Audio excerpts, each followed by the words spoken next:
Hello, everybody, and welcome back to another day, another week of the Daily Grind. I'm your host, Arcane Studios Gaming, and welcome back. On today's video, we're going to be talking about Redfall. Now, Redfall is hard to say if people are hyped or confused or a bit of both about what Redfall is. It's hard to get hyped for a game that we don't know very much little about. So up to this point, the trailer, the gameplay that we've been doing is giving us not much info, and a lot of us think that this game is going to be like Left 4 Dead. Other people think it's going to be like Borderlands. I say it looks a little bit more like Back 4 Blood, but instead of zombies, it's vampires, right? So there was information that came out 3 days ago, and now in this video, we're going to have new information about what the developer is telling us what the game is, right? So let's read the article. We're putting this up front, right in the front of the video. I'm going to tell you what the article is, and then afterwards we'll have the morning intros and whatnot. All right. So I'm going to play the little video in the background over here as we get to it. Now, the article comes from Games Radar. It says, big into 2023, we speak of Arcane Studios' Harvey Smith and Ricardo Berry to deep dive into the Redfall and one of the most anticipated Xbox Series exclusives of the year. Now, a few video game developers have a clear creative mandate as Arcane, and the studio has become synonymous with the deep world creation and smart environmental storytelling. And for the initial emergence of the interrupts the simple rule set clash against complex combat and movement systems. Now, even as the studio weaves so differently between genres and styles, from Dishonored, from Prey, to even Deathloop. Now, I didn't play Deathloop, right? I didn't even play Prey. These threats, blind of best Arcane games together. Now, what then of Redfall? The cooperative shooter that sees a squad mischievous vampire hunters work to get rid of the infestation of the bloodsuckers from a small coastal town in Massachusetts. Now, Redfall isn't special because it's bound by these same threads woven so tightly within the Arcane magic. It is special because it's willing to loosen them. It's certainly true to that, and it's a work of the same thing, and long enough, you eventually want to clear your head and stretch a little, says Arcane Studio director Harvey Smith. Quote, maybe we stretched too much this time. I don't know if that's a good thing right there. I don't know if that's a good thing. We stretched too far. He says, should have picked either an open world or cooperative multiplayer, but Redfall comes together as quality level, and we think it will, and then in the different beast. It's really tremendous, and it does a lot of cool stuff. So obviously, it's not one or the other, it's both. Okay. He says, Redfall isn't the video game that you think it is. Following its reveal on Xbox X exclusive has drawn comparisons to Left 4 Dead of this world. Great games concede, Arcane's creative director Ricardo Berry says, but not exactly what the studio is shooting for. It's totally understandable for somebody to come in to the conclusion of that, and there are 4 playable characters that you can play together cooperatively. And you're going against undead. But in terms of the way that you play, the experience of Redfall is not like those games at all. Redfall is more like a loading into Far Cry, which I didn't get the feeling of that, but we'll get more into that. When you think of Far Cry, the mind is like flooded with images of exotic landscapes, faraway paradises. Redfall's embracing more familiar territory. What Smith is lovingly described as a crappy tourist town in New England. Creepy cornfields and abandoned fairgrounds, abandoned houses, cold seaside boardwalks, and plenty of bars and restaurants held in repute of the locals. Now, when we started Redfall, he says, we wanted to tackle familiar locations for once. Okay, speaking of Arcane property for the building elaborate destinations, Dunwall, an industrial whaling city overrun by plague rats. Talos is also an alternate history space station with an alien ecology. And Black Reef is an island cursed of time loop throughout the swinging 60s. We wanted to take a familiar setting and go deep on it.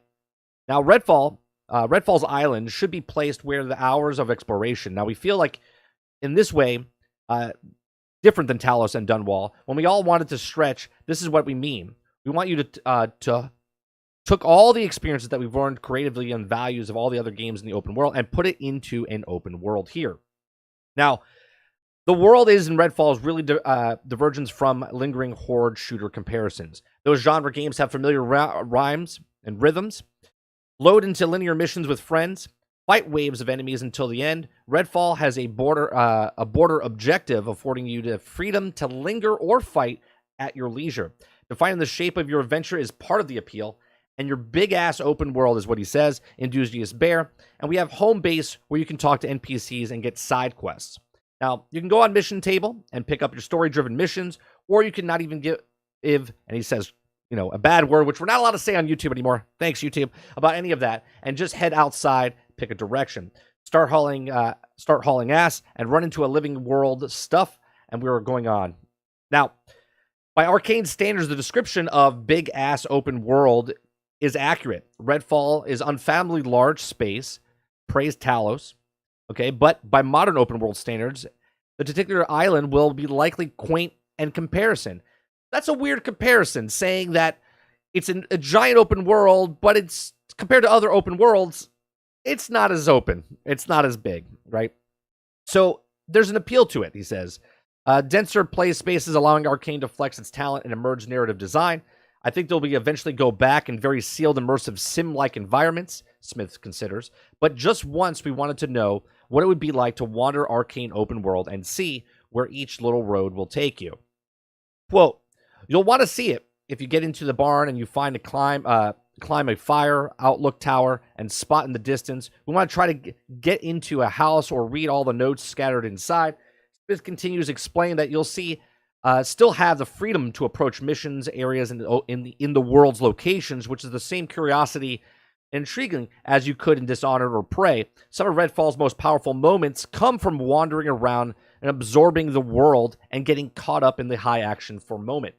Now, this was in the atmosphere that we set out to create from the beginning. Now, if there's a negative to be drawn from Far Cry comparison, it's on the one scale. Ubisoft open worlds have become just gigantic to become gigantic for reasons, right? Now, into a new one of these days, but these key distinctions of Redfall design, which claim my nerves, this is from the article, from the guy who wrote the article, there are no vehicles in terms of freedom. So, that you would want to expect from other open worlds, but Redfall is an on-foot game. The scale and the pace of it is a little slowed down in that respect, says Bear. So I'm thinking, right, this is not from the article, I'm thinking it's going to be more of a size map scale of like Fallout 76 is what I'm thinking, right? We want you creeping through the cornfields at night in the fog, hearing vampires whisper in the dark. Maybe you'll spot some farmhouses in the distance and sneak over it, only to find out it's full occultists and a few trapped survivors who you have to save. That's the kind of vibe that Redfall has.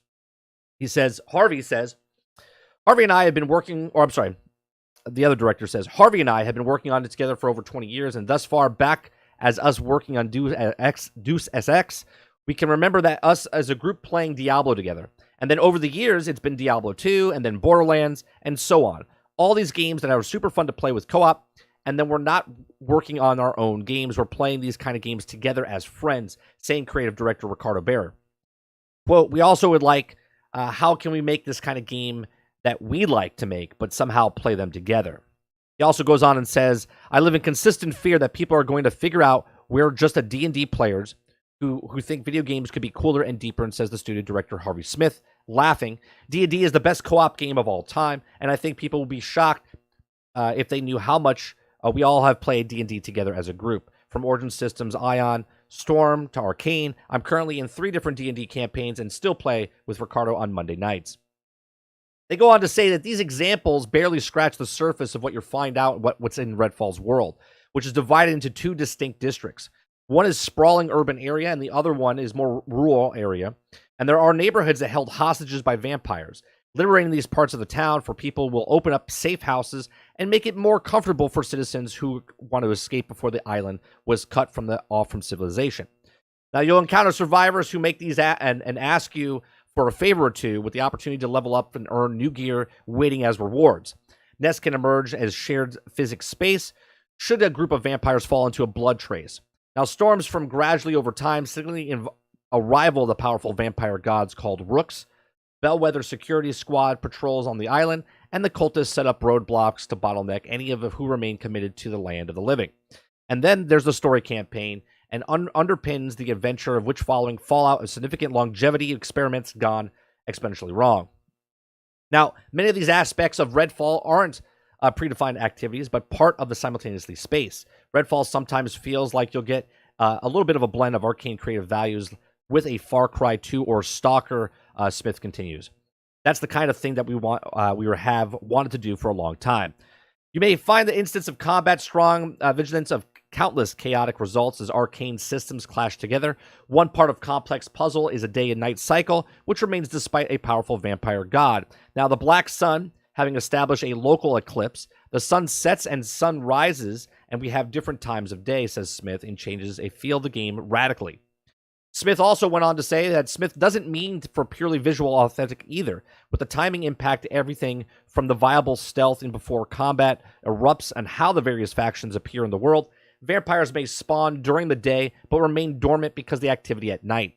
Bellwether security may up their patrols before the cultists come out in force to greet the Shadow Walkers, and sometimes all three of these factions will be caught at war.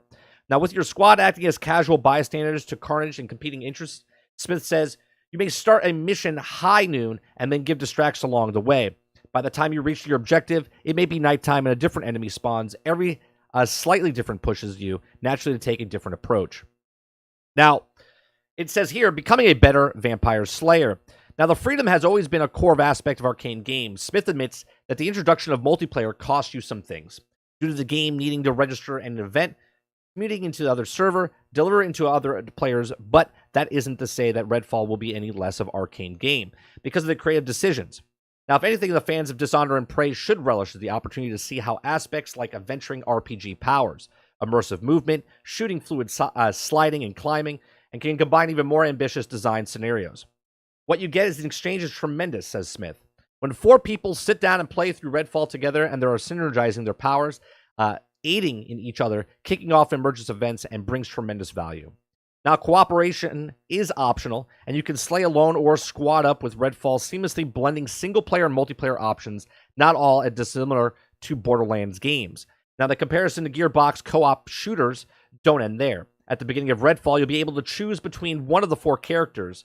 Their verified Cryptic Hunter, Leia Elysian, the telekinesis threat and student debt, Jacob Boyer, the Deadeye with the Undead Eye, and Riem de la Rosa, the ingenious engineer. Once you start the campaign, the character selection is locked in the duration of the game. So once you pick your character, you're locked in just like a Borderlands type of thing. Obviously, you can start again, pick a different character, and then if you jump back and forth between your friends and your game, you could pick a character. If you choose to play solo, you'll have to do without the other 3 heroes around you. Okay, so Redfall is a very much hazard-based game. You need to watch out for hazards in the world while you play, and you have to explore the hazards because of vampires are powerful, says the studio director Harvey Smith.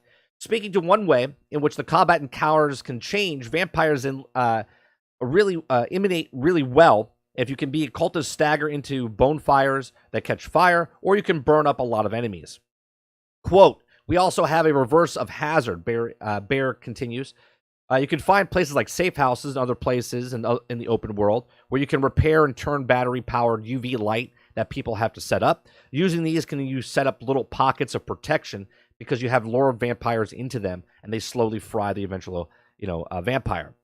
So in co-op, there is no restrictions on multiples of the same vampire hunter joining one party. That's good news. Although Smith says that there are benefits to having well-rounded groups outside of variety and will bring them into combat.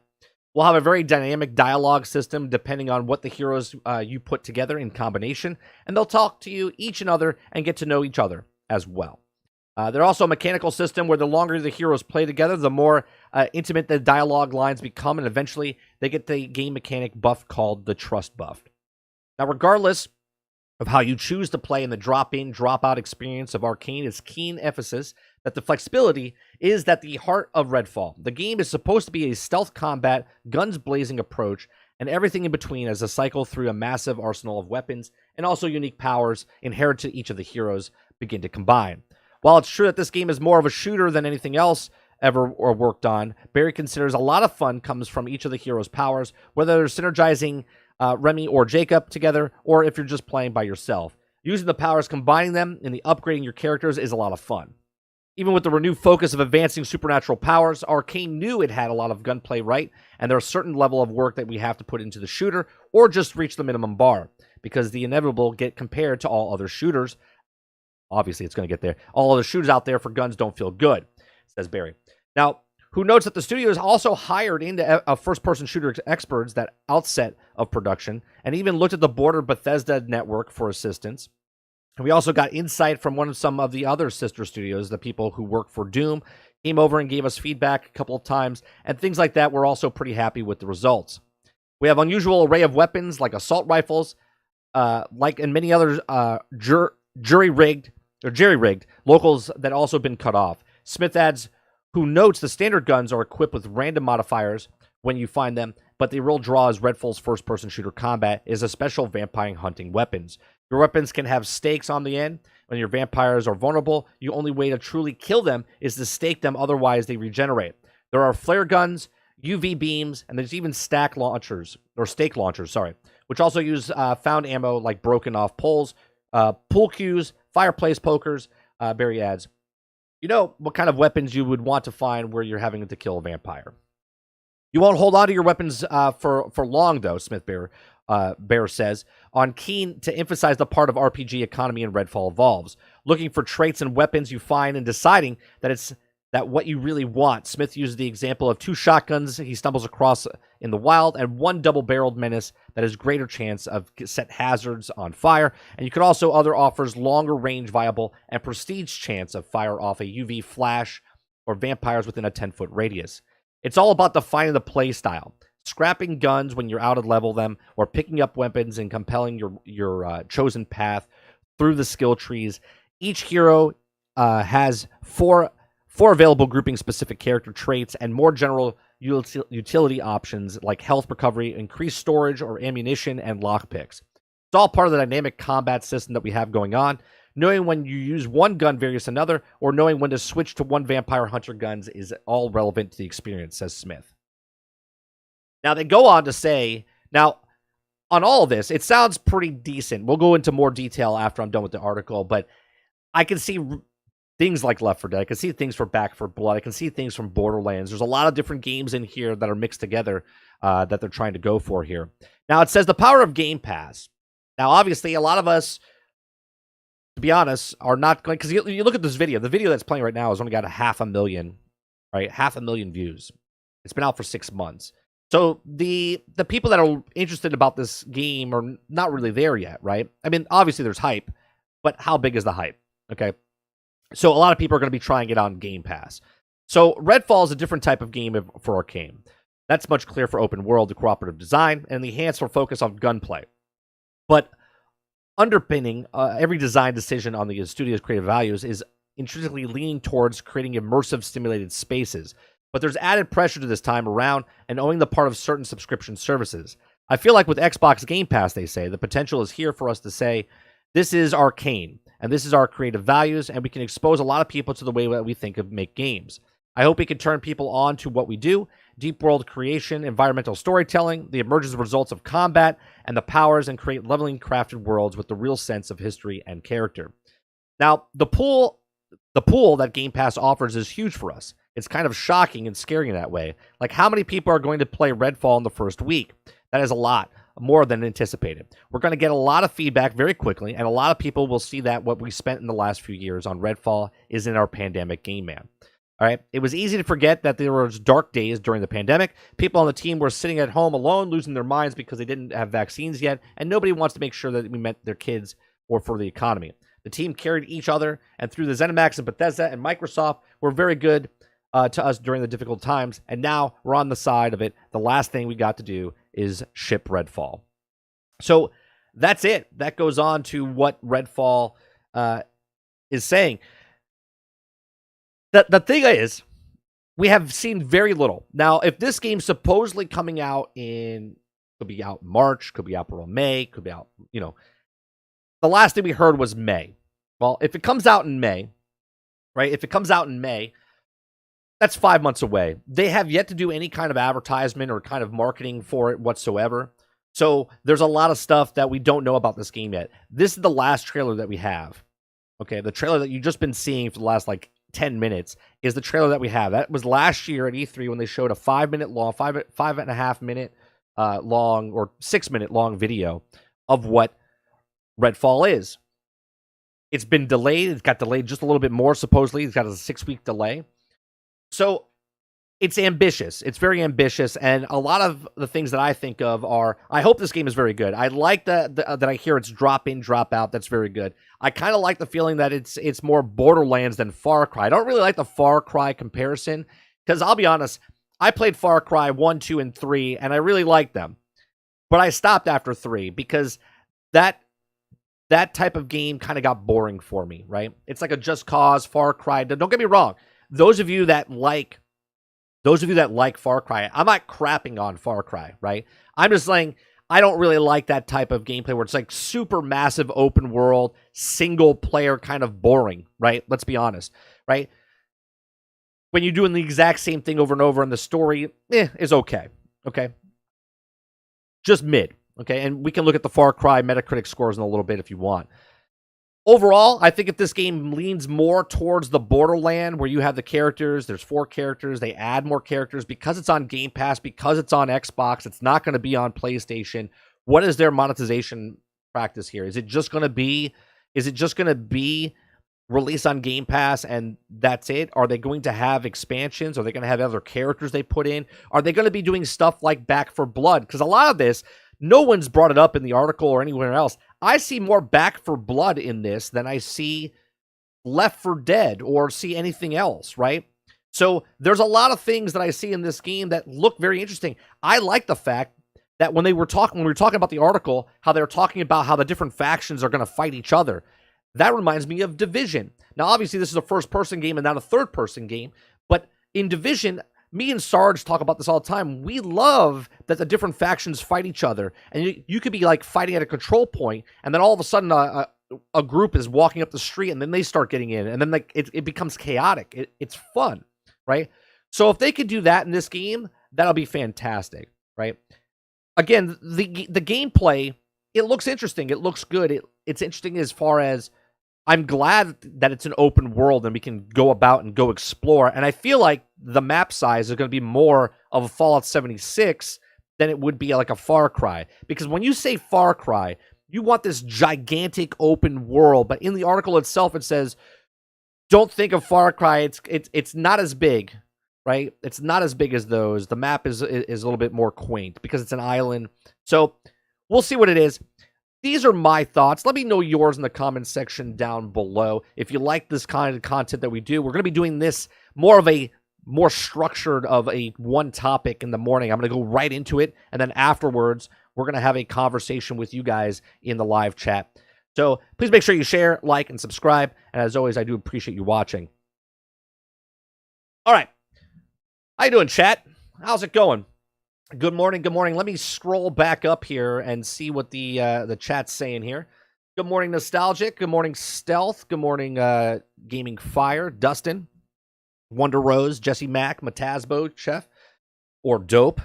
Mr. Luke, what's going on? Hope everyone's doing well. What's going on, Turtle? All right.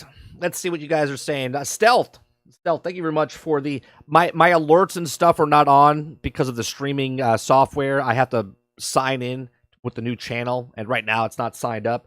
So I appreciate you very much. I don't know if I have. Do I have? Where's my? Oh, there it is. There it is. Thank you very much for the $10 super chat. I appreciate that very much. That's to show that people, we are monetized over here on this channel. This is our brand new channel. It's 3 months old. We hit 1,000 subscribers, so I do appreciate it. Everyone that was subscribing or watching our videos, so I do appreciate that. The membership button will appear sometime later this week. Could be today, could be next, at the end of the week. Not really too sure. Jesse Mack, 30, do you think that Redfall will fail just like Back 4 Blood? Is Redfall and dead game at launch? Thoughts? I wouldn't say Back 4 Blood is a dead game, right? It's dead to me and you, right? Like, I don't play it. I played it. I enjoyed it, but it was a little too slow for me. But again, I was comparing that game to Left 4 Dead, right? I never thought that Redfall would be a Left 4 Dead. I was looking at it as it is a Back 4 Blood type of thing. Now, Back 4 Blood, I'm just kind of like over the whole zombie thing, right? And I think Redfall did a smart move by not doing zombies. They did vampires instead. Now, is that going to be different enough to get people excited for the game? I think there's a lot of things that are going to be against this game. One, Game Pass. Two, Xbox. Okay? A lot of people that look at this, in the public eye anyway, a lot of people look at this and go, oh, it's an Xbox exclusive game. It's trash type of thing. Oh, it's on Game Pass type of thing. I think it looks good. I'll be honest, if it wasn't on Game Pass, I probably wouldn't give it a shot day one. I wouldn't spend $70 to go pick up this game because I don't know much about it as of yet. Okay, even with reading the article and the devs diving in and telling us what it is, I don't really know much about it, so I wouldn't spend $70. But it's on Game Pass, and I'm going to try it 100% day one, and it might be a fantastic game, and I might put 20 hours into it. I'll play through the campaign. Once I'm done with the campaign, I'll probably put it down until some sort of DLC comes out. So I don't know if it'll be a dead game. You would hope it wouldn't be a dead game, considering if it's on Game Pass and there's 25 million or 30 million people that have Game Pass, that alone, if 30 million try it and let's say only 2 million like it, that's still a success, don't you think? I don't know. Thank you, Matasbo. Appreciate that. Yeah, it's open world, Luke. It's open world. Nostalgic says, the power of friendship. Go on, Sarge. I thought it might have been a Bad Blood kind of game, but it sounds better. A Bad Blood. Bad Blood, you're talking about... No, wait. What's Bad Blood? Are you talking about the Far Cry Bad Blood? No, what was that one called? What was that one called? Come on, Turtle. Hemi, what's going on? And my chat's not working either. Oh, wait a minute. And my chat over here wasn't working. Like, I have a different chat. Like, that chat's not working for some reason, so I had to put that chat in. So, we're working some things out over here on the channel. We're working some stuff out. So, what do you guys think? What do you guys think of Redfall? The poor Left 4 Dead. Oh, Back 4 Blood. Not Bad Blood. You thinking Back 4 Blood? Is that what you're thinking of, Luke?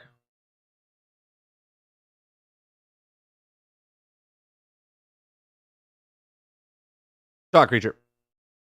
That was it. Yeah. That's the feeling I got from the very first start they showed, Luke. I got the feeling that it was that's what it was. I felt it was Back 4 Blood. Where is they've changed all of these things inside over here, and now I don't know.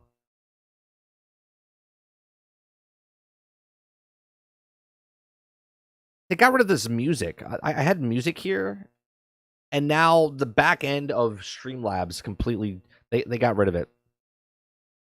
Sons of you know.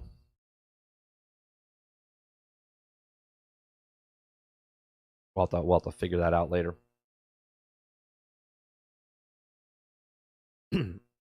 Oh, I think I can mod him. Yeah, I can add him. There it is. I got him. Yeah, so I kind of like some of the things I'm hearing about it, right? I like the fact that it is open world. Okay? I like that it's open world. There's something about there's something about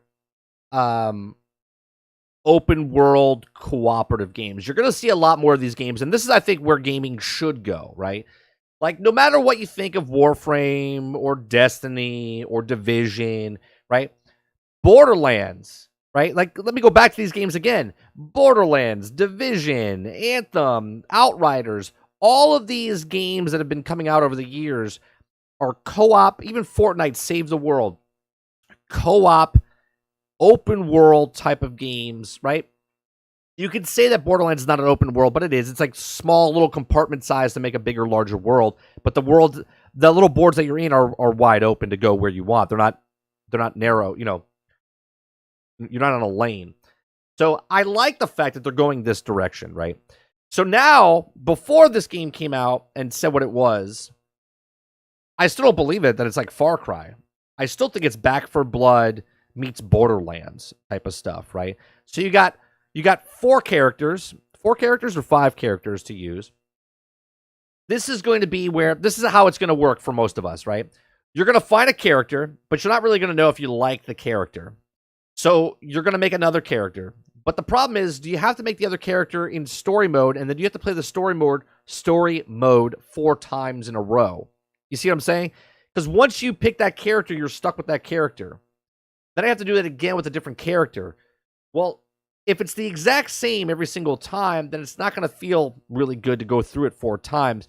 So it should be, I should be able to make a character, and then if I just want to jump into a group, you know, I could do that. Now, they did say there's drop in, drop out type of thing. But I want to know how it works as far as, excuse me, my voice is a little wrecked still. I want to know how it is if Luke is playing the game. He's played for like 5-10 hours. All of a sudden, I create a new character. Can I jump into Luke's game and join him in his campaign? Or is it going to tell me, oh, no, you can't do this because you don't meet the requirements type of stuff, right? Like, that's the thing that I'm worried that it's going to happen.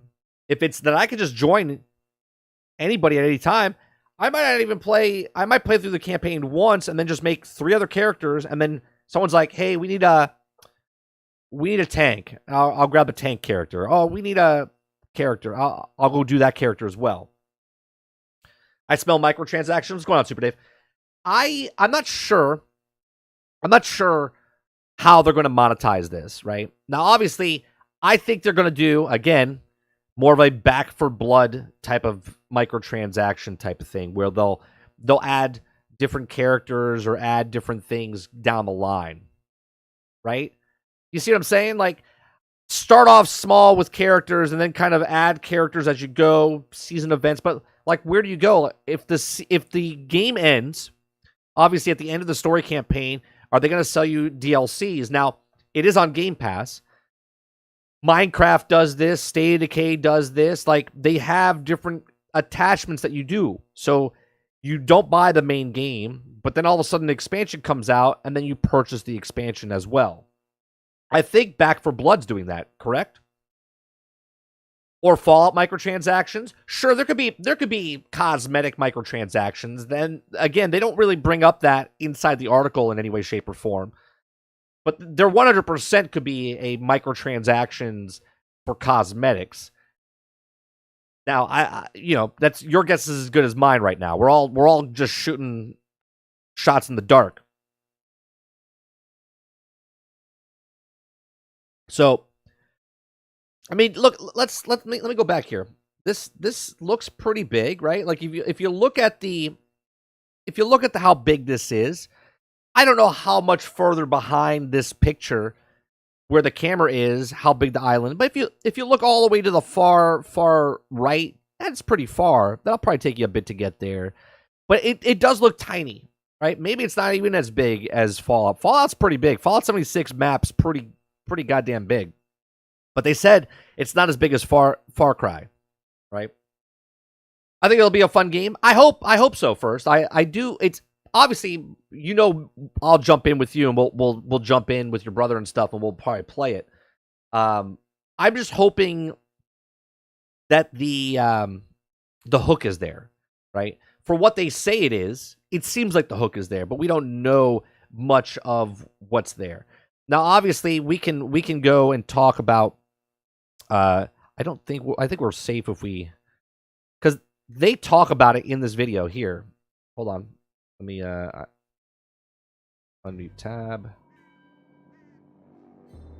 Rumor has it something's off at the I'll make sure it's loud enough. There's blood in the baptismal font, and pastor's gone missing. And my genius plan was to investigate it alone.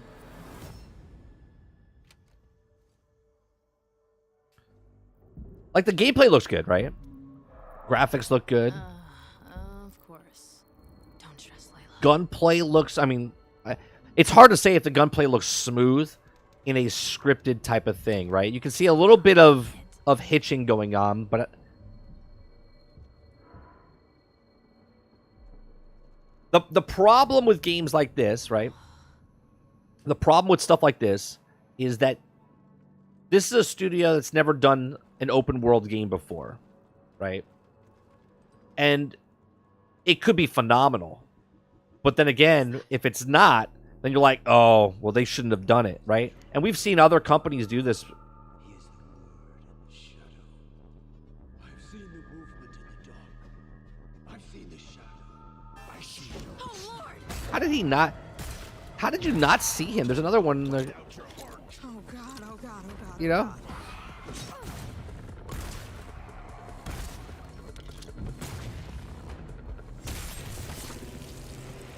I mean, it looks good. I'm hoping it's a lot of fun. I want Xbox and I want Game Pass to start having good games come out. More, I should say more good games coming out for them. Let's find the others and beat feet. You know, But Tasmo says, I don't think I don't have enough update real gameplay for me to make a decision. Bethesda doesn't like to wait right up to the release date to show anything too. That's the thing, right? We're a couple of months away, and they got to start showing something. They got to start showing more and telling us more about this game. And those who didn't sold out big time. Fast forward, basically everyone's either a vampire, a cultist trying to Like, become there's a a vampire, split second they show like a skill tree in this. and these aren't just trashy movie vampires. These monsters blocked out the sun and pushed back all the water. Totally cut us off from the outside world. Gotta admit though, if I have to be stuck on an Imagine a island Blade full video of game. I vampires, mean, I'm glad it's with y'all. maybe you could be a character in here that's like Aw, Blade. thanks, That'd be Jacob. pretty cool, right? We've also got Remy, our engineer genius, and her little robot buddy. Jesse Max says, "What if Redfall added difference Act 1, Act 2 to 5 to the story and save houses and feel like Back for Blood to me? That's worrisome."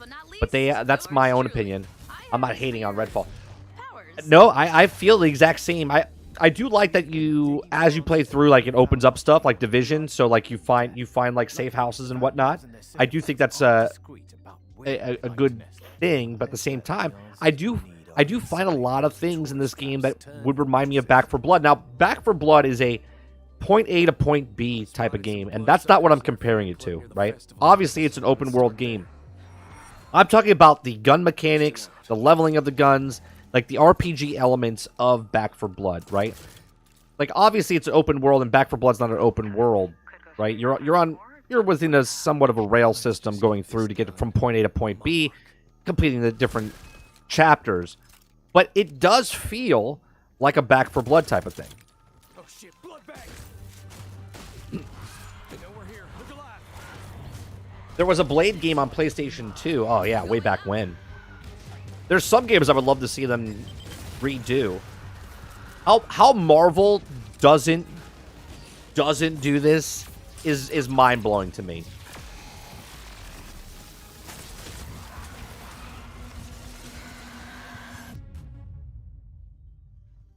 My cryptid hunter's intuition tells me there's a nest nearby. Your what? Duff, that's not a thing.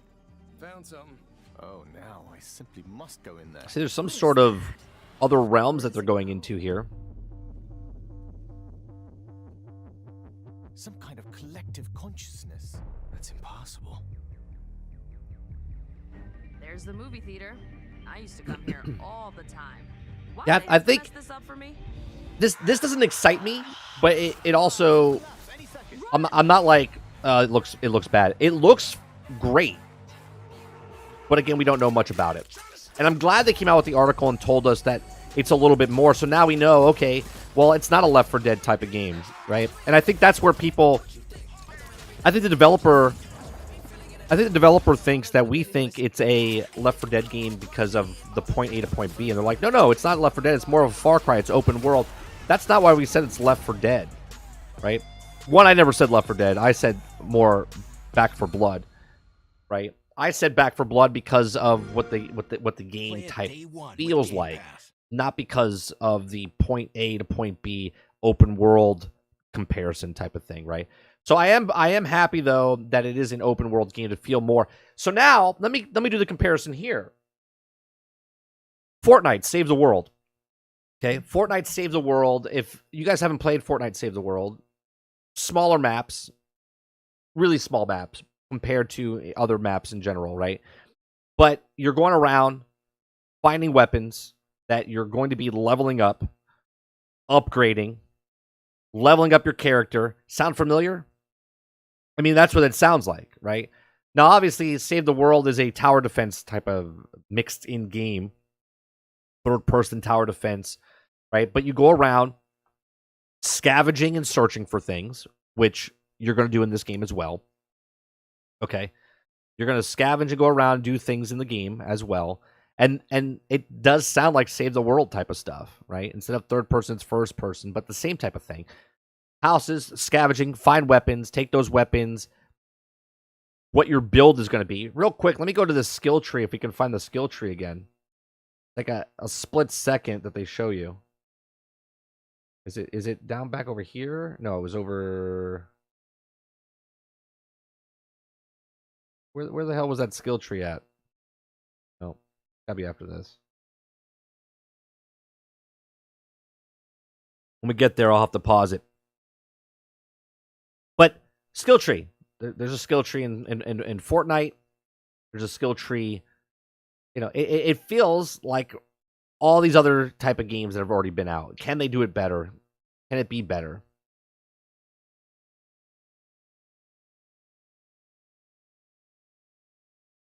Is this a game? Now, this is not a bad thing, by the way. Is it a game that you're going to be putting 20 to 30 hours in? Or is this a game you're going to be putting 200 to 300 hours in? Right? Now, obviously, the person can say, well, yeah, you could put in, if let's say the campaign's 15 hours and there's 4 characters, well, then that's 60 hours right there, 30. And you would be correct. But the question is it fun enough? Is it fun enough from one character to the next to go, oh, you know what? It's a lot of fun. Because obviously, Lost Ark or any other game I could play for over and over and over. This will be my new Destiny. What's going on, George? 0 hours from you? I appreciate that. Thank you very much, George. And thanks everyone for coming over on this this new channel, on this new adventure, I should say, with us. We're gonna stop at the skill tree. It's like one frame, so we gotta wait for it.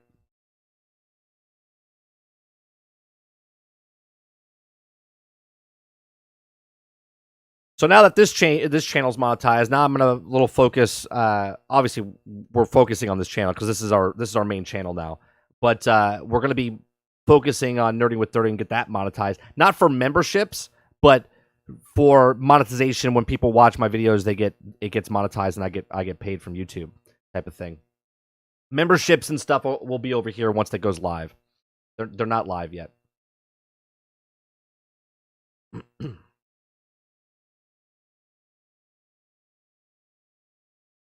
Let me see. Come on. Where's this? Where's the skill tree at?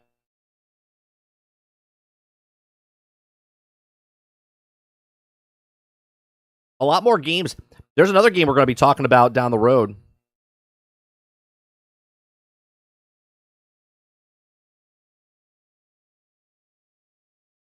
That a lot of people don't know about, but we saw it.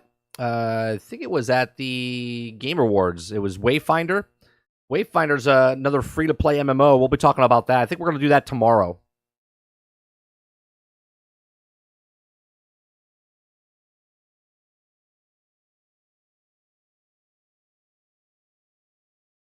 Come on, show me that skill tree.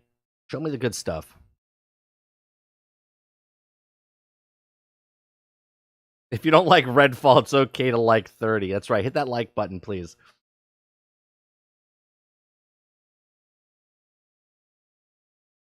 And if you don't like me, hit the like button. Hit the like button for Redfall. Either way, either hit the like button for Redfall or hit the like button for me. Okay, so you can see the skill tree here. It's very reminiscent of any other skill tree. So it looks like there's different things, different categories that go up. Looks like these are different abilities or passive abilities up here. Okay, you can see the loadout, the skills, the map, the missions, the archive. Right, so there's lots of stuff to pick. What do we got? 1, 2, 3, 4, 5, 6, 7, 8.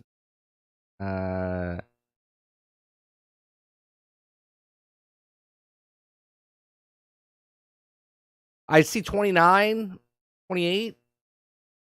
So maybe 32, either 33 or 32 points to click on. Okay. He's got skill points. He's got 10 skill points. Okay. Well, and here's where I'm a little confused right now. Because he's level 17. He's level 17, right? And yet he's got 1, 2, 3, 4, 5, 6, 7, 8, 9 picked. That means he would be level 19. Would it not, chat? Would he not? I don't know. But anyway, so 17, he's got 10 points.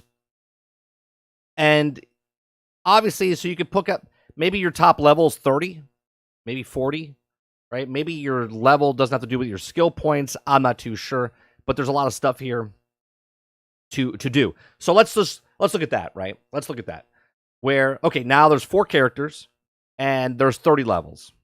And let's say by the time you're done leveling your character by the end of the game, you're going to have maybe all of your things leveled up.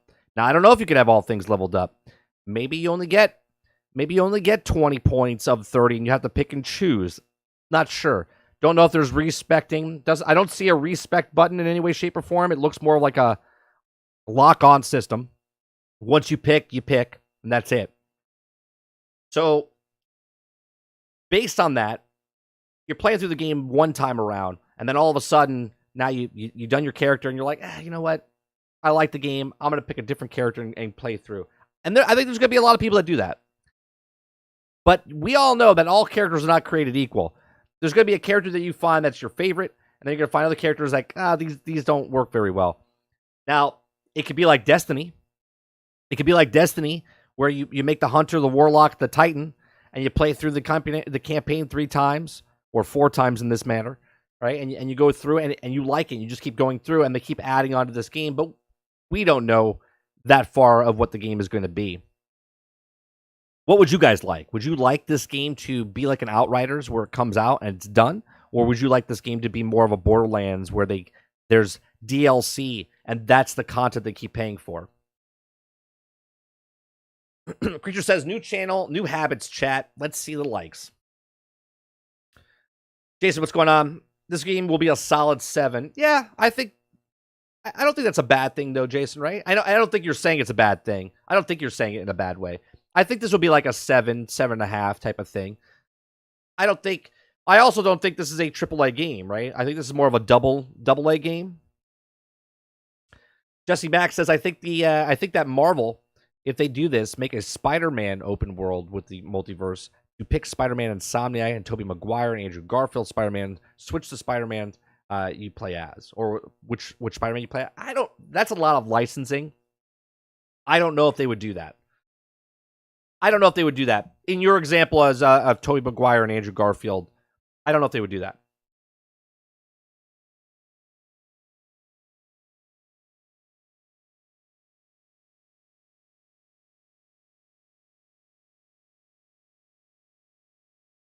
Sorry, I was coughing my brains out there for a second.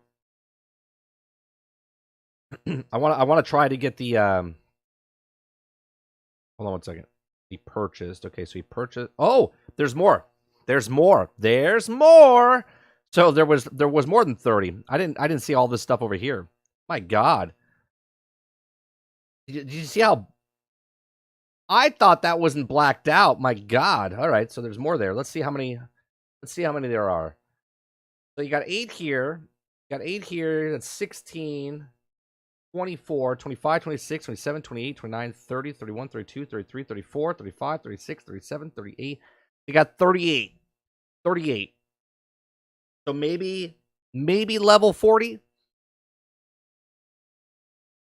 They thought they were going to be a completely different situation when they greenlit this game.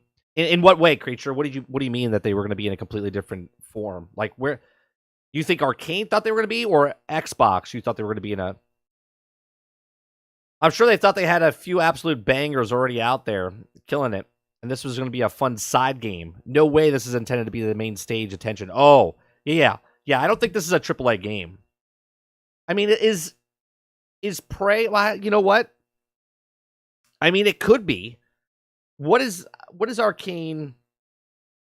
Let's see. Is Prey considered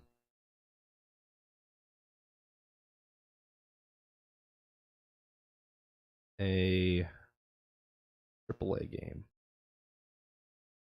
On release, PC reported that Windows version of Prey locked the technical issue as trouble with Dishonored 2 and called the game the best performing AAA game. All right. So Arcane has made AAA games, and the reason I say that is because I haven't played a lot of their games. Right, I haven't played a lot of their games. Now it says here, what is a AAA game studio? The video game industry is a mid-sized major game publisher with more robust development and marketing budget than other tier studios to produce, usually higher selling retail AAA games. How many games? Let's see.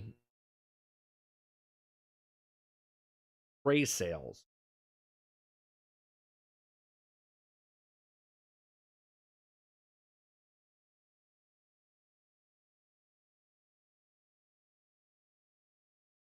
Let's see. Xbox One, 220,000 approximately Japanese sales, 550,000, 606,000. Brings the game about to 1.3 million units sold.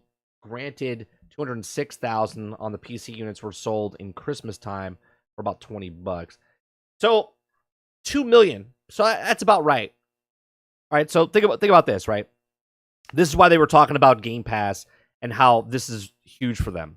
Okay, so before I speak more, let me look at, was there Prey? There was Prey. What other game did these guys make? Deathloop, right? They had Deathloop. Deathloop sales. They don't show the sales number for that.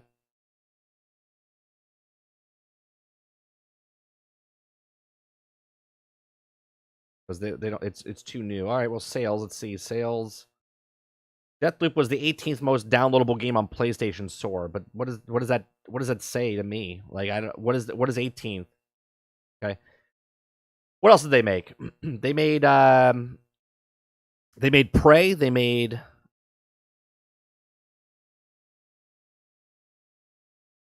Deus SX, right? Dishonored. Dishonored is one of their best games, right? Dishonored.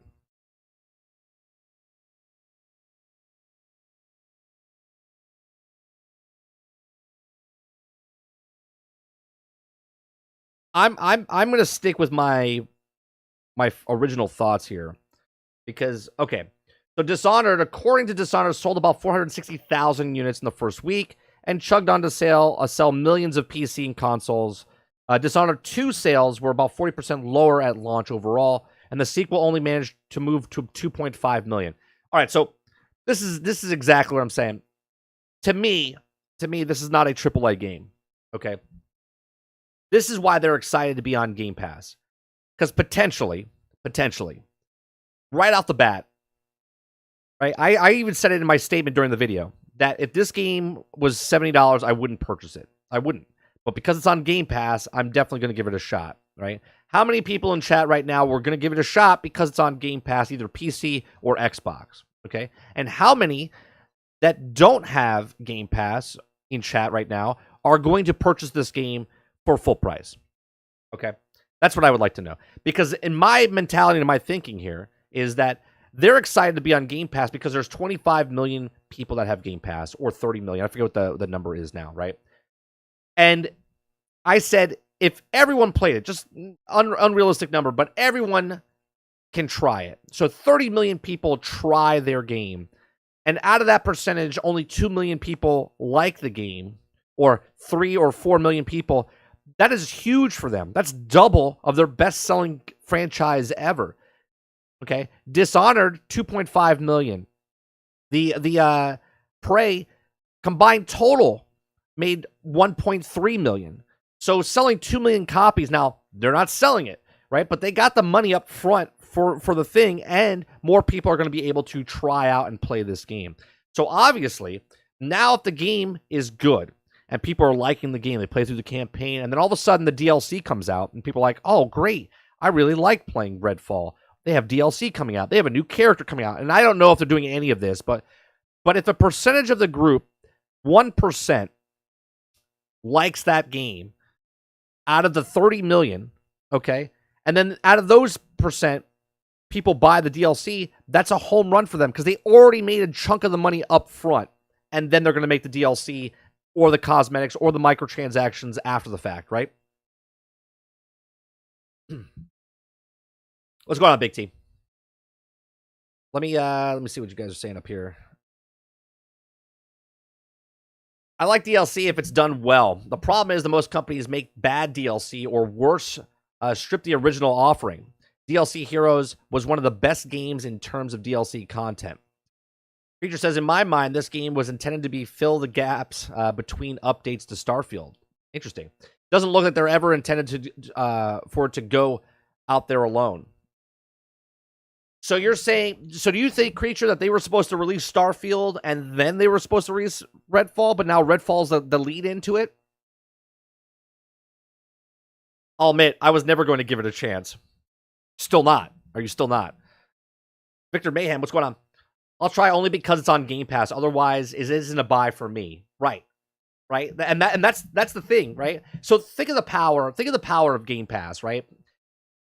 Game Pass, again, is great value for people. And when you see a stat like they showed last year where 40% more people are trying different games, right? Are playing different games, or trying. Well, of course they're going to try it, right? If I go to an ice cream parlor and they have all 24 flavors, 36 flavors in front of me, and you're like, hey, can I try that? Can I try that? Can I try that? But if they didn't have a sample, you'd be like, ugh. All right. I'm going to buy what I know. And what you know is chocolate, vanilla, strawberry, mint chip, cookie dough, right? But you would never try any other flavor because you like what you like, you don't what you don't, and you don't want to try anything else because it's going to cost you money, okay? And that's just a small cup of ice cream because you don't want to buy ice cream and then all of a sudden just throw it away, right? So with a video game, if you could just dabble and test out games on Game Pass, it's a win-win for the consumer. SandyBot says Game Pass for the win. Absolutely. Absolutely. Kevin says, did Deathloop do well? I think it did really well, but there's no sales numbers to counter that. I know it got like nominated. Didn't it get Game of the Year last year?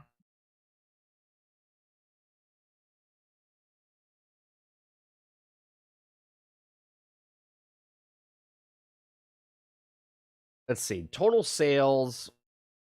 It says on September 6, 2022, according to Game Censor's estimation, the amount of Deathloop sales on Steam in the first month since it was released was about 11 million. Sales were about 11 million.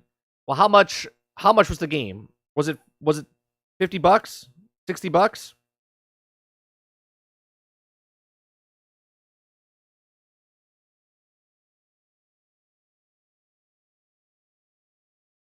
$11 million. Let's say it was what, $50? About 220,000 copies, right?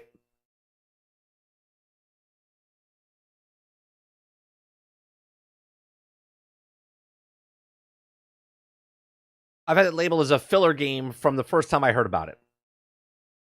2023 is all about playing a new game for 15 minutes and deleting it. Yeah, you're not wrong. You're not wrong. That's definitely not wrong.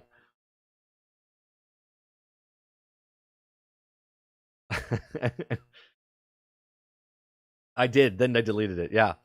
Yeah. From the outside, it looked to me like they would drop Redfall 6 months into Starfield. That would be what let them alternate updates, and then two games every 6 months, creating a nice content loop. I enjoyed Prey, Dishonored. I'll give them benefit of the doubt. Yeah. Wait, my thing, George, is not saying that the game's going to be bad in any way, shape, way, or form. I'm putting it up there why it's good for them to be on Game Pass, right? Because all of their game sales are around total, like 1.2 2 million copies sold or whatnot, right? Total across the whole thing. So being on Game Pass, they potentially could 10 times what they normally do as far as eyeballs on their games. Like 10 times more people could try their game out and play it. And then if they play the game, they go, oh, this is where it goes, right? So Dishonored's on Game Pass as well. I think Deathloop is now, I don't know if Deathloop is on Game Pass. Is it? I think it just came onto Game Pass, if I'm not mistaken. Or I know it just came on Xbox. I don't know if it's on, I don't know if it's on Game Pass as of right now. But that opens up for the company for other games. If you like a game from Arcane, then you're like, oh, they made this is your first introduction to them. You're like, oh, they made Redfall? I like Redfall. Oh, they made Dishonored? I'm going to go back and play Dishonored, right? So you can nickel and dime me here and there. I don't know the mentality of what it is. Because, again, what is, as Big T says, you know, they could cut some content from the game, right? Maybe a new faction, character, new section of the map, right? A dungeon or something. And then you go into the dungeons and they sell you the extra the extra content, like a Borderlands. I am always okay with Borderlands 1 and 2 the way they do the DLC. I didn't feel like it was cut off from the game. Obviously, like Mr. Torg and Tina's, all those came out 1 month after each other when the game came out. Like Borderlands drop all the DLC. Borderlands 2's drop all the DLC. I'm okay with the DLC like that. Norwalp, what's going on? Hey, I just wanted to jump in and say how excited I am for Redfall. Awesome. Yeah, we're talking about Redfall and how the reason they're on Game Pass, what's good about Game Pass for them, is that one, we know more about the game now. We read an article in the beginning of this video. If you want to go back and check that out later. But now I'm saying the reason they're excited to be on Game Pass, because in the article they said that more people can play their game. The majority of their games have only sold around 1.5 to 2 million copies.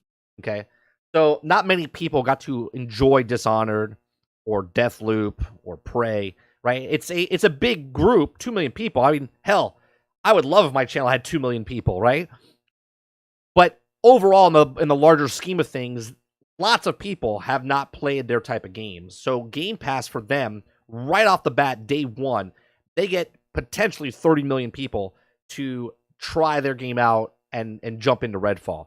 So Redfall will get more love, you would hope, than their other past games in the past, where people had that paywall up where you have to pay $70. Because a lot of people in the chat, including myself, I don't think I would pay, and it'll be interesting, Norwaffle, would you pay $70 for this game if it wasn't on Game Pass, right? Maybe you don't have Game Pass, maybe you are paying $70, right? Would you pay full price for this game, not knowing not much about the game, or are you excited about the game because it's on Game Pass?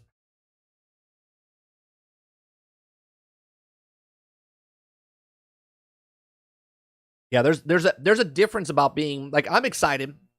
Like Hogwarts Legacy is coming out, right? I'm excited for Hogwarts Legacy. It's an open world game, wide open game, but a lot of experience, and I think I'm excited because of the IP of Hogwarts, right? Because of Harry Potter. If that was on Game Pass, it would be phenomenal because I would be excited because I don't have to spend $70. But I'm excited to get Hogwarts, and I am going to pay $70 for that game. I would say that Game Pass is amazing because I get to try the games like this that normally would never try, especially because of $70 entry fee. Exactly. So, okay. So that's exactly my point. My whole point is that more people will get to play their game and try it out. Now, what do you think, right? Because you just came into the conversation. What do you think that you... did you know that the game was more... Because a lot of people were saying it was more like Left 4 Dead. I never said that. But a lot of people saying it was more Left 4 Dead. Now we know more. It's more like Borderlands-esque.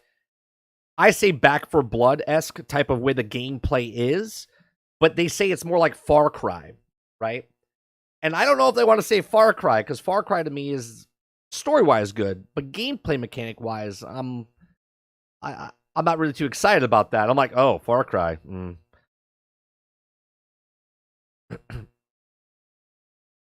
Oh, because of the deluxe edition. That's true. I'm also doing that. Yeah. I'm very excited. I'm very excited for Hogwarts. It comes out in what, like 2 weeks, 3 weeks, 2.5 weeks? Oh, actually a month. It's a month from like 2 days ago. Yeah. Yeah. Yeah. February 7th for deluxe edition. I'm hoping that we'll have a whole conversation about Hogwarts Legacy, because we know as that game comes up, there'll be more people complaining that it's 30 frames per second or something. That's going to come out. We do know PlayStation 5 has a performance mode, but we'll see what's happening. WB Games has been on fire with their 30 frames per second games. George says, Far Cry comparison would be a positive to me, but I don't see it in Redfall. In what way though, George? What positive are you a fan of all the Far Cries? Are you a fan of all the Far Cries? I haven't played 4, 5, 6, right? I played up to 3. If Redfall really is released before Starfield, how many people are hyped for Redfall or Starfield hyped? I think people's hyped for Starfield than Redfall. Oh, for sure. For sure, Jesse. Yeah. But I don't think people are excited for Redfall because of Starfield. People are excited for Starfield, right? People are excited for Starfield. Look at the video, right? Look at the difference of the video. Okay, there's 1.8 million subscribers on Bethesda's on this site. Okay, and this video has 500,000 views in 6 months. That's not very good. Now, if I go to Starfield, let's go to Bethesda's. Let's go to that official gameplay. Look at the difference, right? We have 3 million, almost 4 million views for 6 months for Starfield. So yeah, of course, there's more interest. Now, obviously, we're just taking off a video, but more people are interested in Starfield than Redfall. Redfall, let me say this. If Starfield comes out before Redfall, Redfall is dead on arrival. Okay? If Starfield comes out before Redfall, Redfall's dead on arrival. Even though they're completely two different games, Starfield will take up so much people's time. It'll be this like storm of whatever happens with Starfield. If it's good, bad, indifferent, whatever, it would just drown out anything that's happening with Redfall. Redfall needs to come out before Starfall. Or Starfield. I keep saying Starfall. Starfield. I keep saying Starfall. I've been doing it since Thursday because of Sarge. Starfield. Okay. So if Redfall comes out after Starfield, done. It's not going to get the 30 million people from Game Pass. It's going to have maybe 30 million people over 6 months after they try it. But Redfall comes out day one, boom, everyone's trying it day one. People are going to talk about it. People are going to try it out, and then it'll die. It'll die. But that many people can try it. Starfield comes out, and Redfall comes out after. Forget about it. Done. I spent more time hunting in Far Cry 4 and 5 than the story missions. Oh, so you're like me in Red Dead Redemption, Matasbo. I'm a fan of Far Cry's. I'm missing 6. They got boring to me, Al Dente. They got boring to me. I played 2 and 4, and then Primal, and then the side game from 5. I need to watch that video. I don't even know what Redfall is. We literally just went over in the beginning of this video. Right off the start, I went into like 10 minutes. I read an article. This video was playing in the background for Redfall, and we talk about what's on it. You can either go to the article, it's on Game Radar, and read it yourself to find out more information, or you can watch the beginning of this video. I read it for you. So I won't get Hogwarts Legacy because I'm getting Jedi Survivor. That's my problem, is that time, right? The time of that you're spending inside each game. Hogwarts is going to take time, man. And there's 1 month before Jedi Survivor comes out. But when Jedi Survivor comes out, because I'm a Star Wars fanatic, I'm definitely diving into Star Wars Jedi Survivor. I'm loving that, you know. Make sure you guys hit that like button.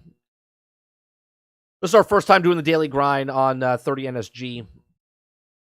It shows interest in it, and then YouTube might push the videos out there for me for more people to come in and be a part of the conversations every morning.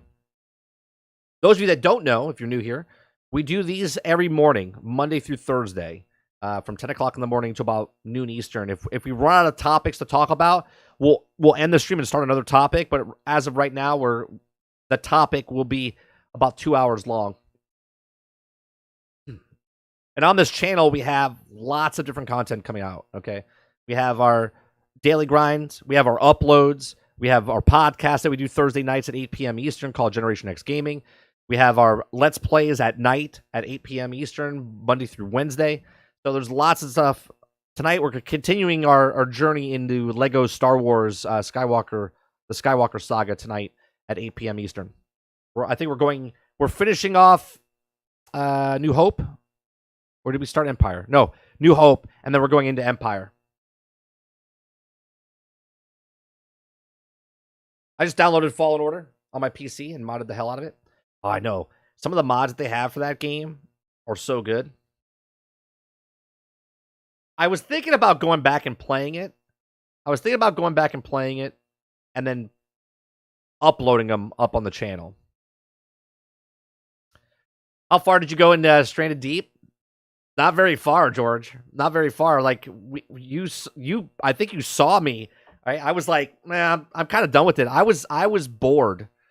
I got bored in that game. Now I'm sure back in 2015 when the game came out, I think it would have been fun, right? Let's put it this way, George. If I paid money for that game, I would be very disappointed. But because it's on Game Pass for the win. I'm glad that I didn't spend any money on it. I've been playing Evil West. Good game so far. Yeah, I tried it. We played it last year when it first initially came out. I liked it. I thought it was. That's the Evil West. That's the top down one, right? Not the third person one. You stop where I did. Yeah.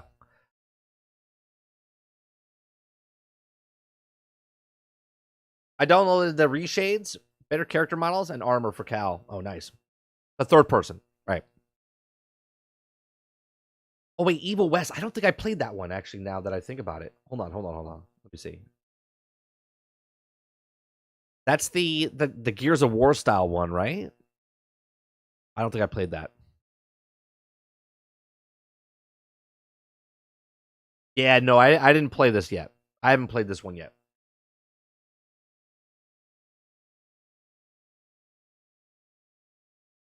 It feels like Starfield didn't want to just like Hogwarts Legacy did their marketing. When Starfield, the same hype train, and Hogwarts Legacy is doing it right now. Right, well, Hogwarts is coming out. Starfield's not coming out for a couple months now, right? So you would hope that the train would start to get up and go for Starfield soon. This week, I think we're going to hear some news. Okay, I'm gonna do my. I think we're going to hear some news. If it's through articles or not, we're going to hear something about Bethesda starting something or doing something to tell us about their games coming out. And we need hard dates. Especially when you tell us that the first half of the year, this game's going to happen, and then we don't hear anything.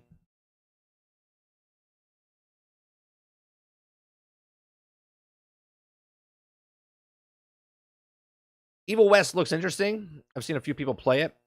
Told me it looked more fun than others. Is it? Well, let's look at it right here, right? We're already past the main. We're an hour and 14 minutes into the topic. Let's look at what Evil West is. We have 15 minutes of gameplay. Let's look at this 15 minutes of gameplay.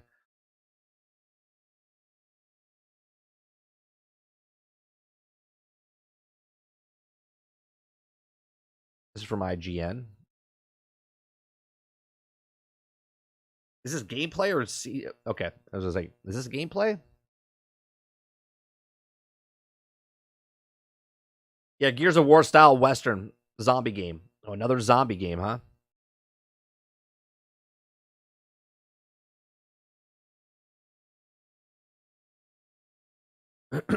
Is this Is this on? This is not on Game Pass, right? This is full-fledged, full price. I would like to see actual gameplay, not trailer. Here we go. Let me see gameplay. Not on Game Pass.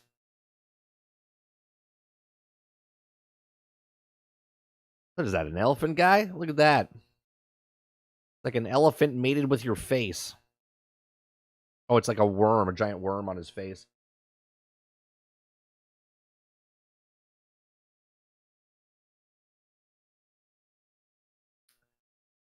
So how is it so far, Super Dave? Is it pretty fun? Story pretty good?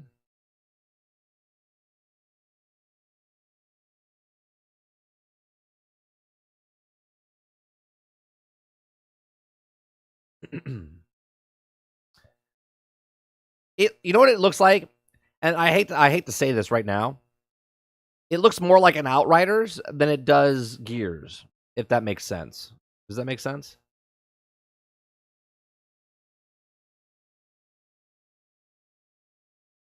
Pretty good, no brain thinking. Generic, Jason says, generic shooter number 4,561.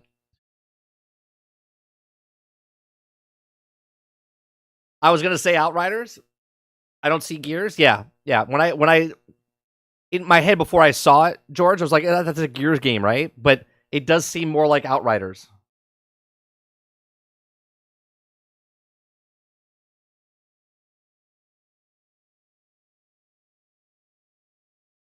Like I said, Code made it look like way better than most games. Code has that talent. When he plays a game, he almost plays it like I would play it. So it interests me when he plays certain games. Other games, though, I'm like, eh. Oh, dude, that hurts. He's got a whole... Yeah, this definitely seems like a more... Now, it's a Western. How come he's punching so much? Oh, he steals his weapon. All right. Oh, nice. Yeah, I definitely feel Outriders in this. How is Outriders, by the way? I mean, Outriders is done, right, Sarge? Outriders is done. Outriders has been, it did its thing. It came out. It sold. It was on Game Pass. You played the game. They came in an expansion this past year, and you move on. It looks like Marvel's Avengers.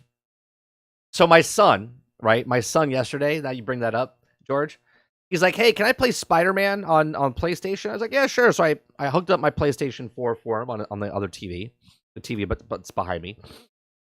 And from that, he's like, he sees the Avengers logo, and he's like, oh, you got Avengers on PlayStation? I was like, yeah. He's like, he's like, can I try it on PlayStation? I'm like, yeah, sure, go ahead.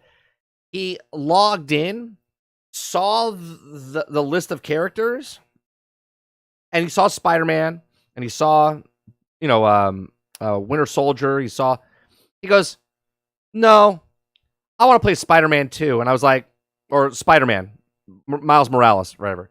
And I was like, okay. He literally logged in. He had to do the update. So he had to wait 40 minutes to do the update for Avengers. Saw the screen. I didn't say anything to him. I was like, yeah, go ahead and play. I'm sitting here working, right? It finally done downloading, goes up to the load screen, picks the character screen, and he's like, I'm done. And I just started laughing so hard. He's like, what's funny? I'm like, nothing. Nothing's funny. Right? My 8-year-old looked at Avengers and was like, no, I don't want to play this game.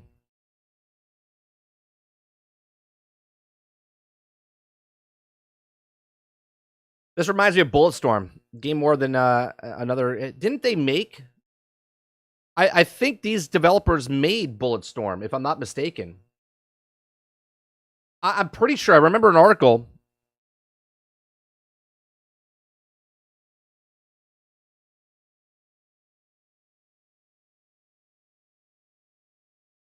Let me see.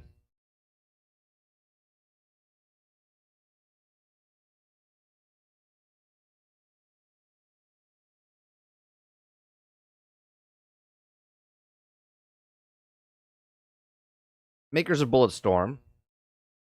People Can Fly, Epic Games. Okay. Makers of Evil West. Nope. Different developers. Different developers.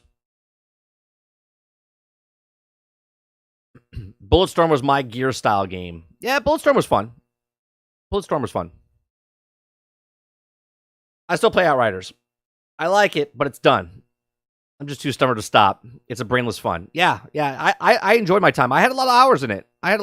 Big T. I just didn't, I'm done. I didn't get the DLC either.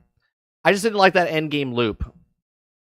Knowing that it wasn't a live service game, I was like, I don't want to play. I don't want to play.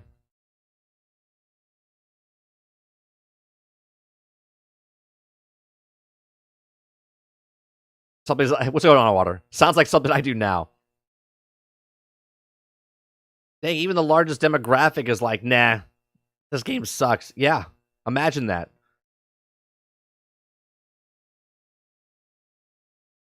Well, Jesse, my kid is very aware of certain things. So I want him to make his own mistakes, right? So he got Sonic Frontiers, right? And he started playing it. And when he started playing Sonic Frontiers, he liked it. He's like, oh, this is fun. And he started figuring out and doing all the things. But then he started doing boss fights. Now, I know it's going to sound like I'm making this shit up, but I'm not. Okay? My son is so aware of games. He hears me talk about stuff, and then he plays the games and starts to notice certain things. He's doing the boss fight. Then he did this other boss fight, and then he did this other boss fight, and he's like, Dad, I don't really like the boss fights they have in this game. They're very samey. He's like, there's no difference. He's like, once I did the first boss fight, the rest of them are kind of the same. He's like, they look different, but it's the same type of boss mechanics, right? And I was like, okay. He's like, it's kind of boring. And I was like, well, you got to finish the game. I was like, finish it out. And I was like, finish it out. Play the game. Let me know how the whole thing is, and then you can let me know. He's like, okay. But he can see the mechanics of it. Now, he's 8. He's 8. When I was 8, I wasn't playing anywhere of the games that he was playing, right? The difference of games now compared to when we were playing side-scrollers, right? He's playing open-world adventures with, like, different mechanics and all this stuff, and he's already seeing, right? Now, I'm 44. He's 8. And he can start seeing the similarities of certain things, right? Right? And that to me, and I try to bite my tongue because I don't want to sway him and going, well, I don't want to start getting into a conversation with my 8-year-old about video games to discourage him or skew him in any way, shape, or form. I want him to enjoy the games that he wants to play, right? Like he's playing, what's going on, Classic? He's playing Kirby's Buffet. It's like a small little like racing game, like a party game. He's playing what's the other game he got? Oh, Yoshi. He got the Yoshi game on the Switch. He got Sonic Frontiers on the Switch. Over on Xbox, he's playing some dirt bike racing downhill game. He's playing Overcooked 2. He's playing Flight Simulator. Like he jumps from different games all over and over. Last night he was playing golf with friends, right? He dabbles in all these little games. How soon before 30 is part of GXG? Due to YouTube laws, he's not allowed on there. Otherwise, I throw him in.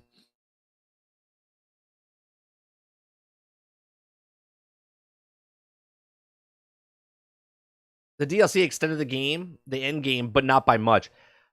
For Outriders, yeah, Outriders. I just didn't like what were the extraction? No, excursions, right? That's what the Outriders was called. It was called excursions. I just didn't like the excursions part of. Okay, I'm done with the story. Great. If they kept adding DLC for story, cool. But like after the game is done and you're just going for exotics, I'm going for exotics and do builds to do excursions to go up to higher levels, but for what? Right? And that's what I don't like about those type of games. When they're like a live service game, but they're not a live service game. That's the problem with Gotham Knights right now. Gotham Knights, I really liked, but there's no end game to it. And then the end game that's there is kind of meh.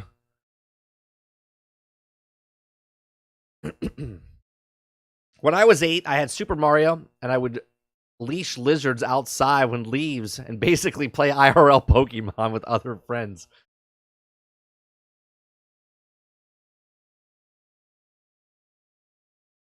You give the kid off the screen. I'll just give him a microphone. Yeah, that's actually not a bad idea. It's past his bedtime though. It's past his bedtime, so he'll have to get older before he joins in.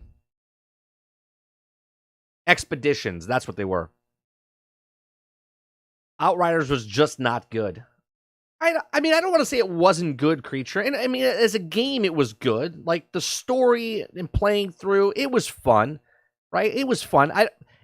Are we comparing it to other games in the genre as far as, like, because it's not a live service game, but, I mean, it was a game. It was a game. It was good. I thought it was fun. The shooting was fun. But the funny part is with that game, I'm just trying to bullshit here, Creature, because more people played the beta than they played the actual game. More people were enjoying and grinding in the beta than when the game actually came out. I lost interest in Gotham. Yeah, well, Gotham, you can see the end pretty. Once you're done with the campaign, here's my thing with those games, right? Don't complete the game, okay? Don't complete the game. If it's a game like Outriders, and if it's a game like Gotham, where once you complete the story of the game, that's it. It goes downhill real fast. If you play and explore and collect all the things like the batarangs and the artwork, do all that before you're done with the game. Because when you're done with the story, it goes down super fast. Super fast. I played the hell out of Outriders beta, though. That's right. The beta was amazing, wasn't it? That one loop, everyone tricked themselves in Outriders to think that it was the next Destiny where we could grind the loot cave. Okay? That I could just sit there and grind this guy and do it over and over. We did it. And we're like, this is fun. But it wasn't that game. It wasn't that game. It was a great Game Pass game. Not live service. And it had no sustainability. Yep. It was good. I think people expected it to be Destiny killer, which is unfair. Well, I think every game that comes out, Big T, everyone thinks is the Destiny killer, which I think is funny because the people that say Destiny killer are the people that are still playing Destiny. They don't want to play Destiny, and they're looking for the game to get them away from Destiny, but they can't find that game to kill Destiny for them, right? Which is just kind of weird, right? Destiny is his own Destiny killer, which, El Dente, if you remember, me and Sard said years and years ago, the only thing that can kill Destiny is Destiny itself. Warner Brothers said that they stopped working on Gotham Knights to start their project. Why you made a game, then stop working on the game, and there's the problem with Gotham. I think, Jesse, WB needs to figure out, because I think we're going to have the same type of problem with once you're done with Hogwarts. You're going to be like, all right, what now? Type of thing, unless they have DLC coming down the line. Once you're done with Hogwarts, you're not going to go play a second playthrough and do 100 hours again. For the majority of the people. Obviously, you or someone else might jump in and play Skyrim for the 100th time, or play Fallout 5 or 4 for the 10th time. There are people like that. Not arguing that. But majority of people are going to play through that game, and if they beat the story, they're done. They're done.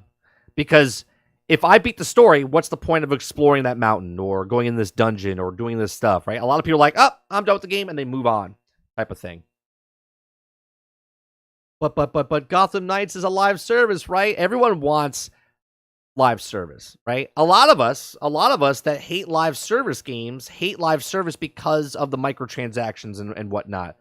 But I think we like live service games because there's more content for that game. We just want DLC.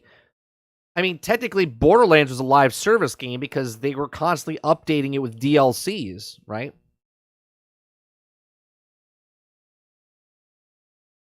Turtle says, sometimes you gotta walk away from Destiny and never look back. That's what I did, Turtle. Probably one of the best decisions I've made. I forget what weapons are called now. I'm so detached from Destiny, I forget things in Destiny. Like, I don't even have them in my backlog anymore. They're gone. I've done a complete wipe. Just now coming in. Did you talk about Hogwarts yet? Frames per second on console? No, we're not talking about like our. I mean, we can. The main topic today was about Redfall, Water, but we can talk about it. I think a lot of people are going to have problems with it. I mean, deja vu, right? Look at what's happened with Gotham and everything else. What is a live service game? That's what I did, Turtle. Quit cold turkey. That's what I did. You got to walk away. Like it's like a relationship. Gotham Knights was dead on arrival. I mean, Gotham Knights gets a bad rap because of the frames per second thing. It's a good game. It's a good superhero game for sure.